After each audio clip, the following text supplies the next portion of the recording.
Good day, good day. Naka-out na naman ako sa aking trabaho. Yan, pauwi na ako sa bahay.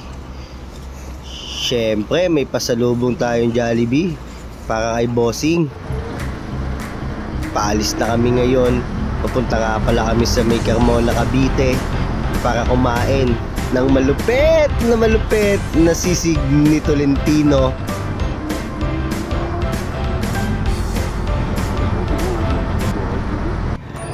Tapos ng konting short ride, nakarating na nga pala kami dito.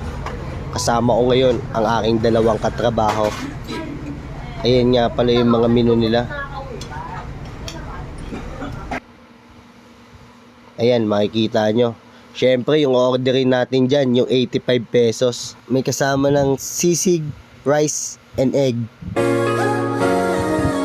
Ayan, ganyan nga pala yung itsura ng kanilang lechon kawali.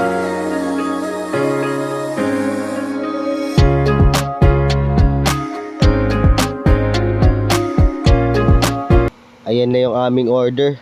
3 yan, pare-parehas na kami para hindi kami mag-away-away. Tara, kain tayo.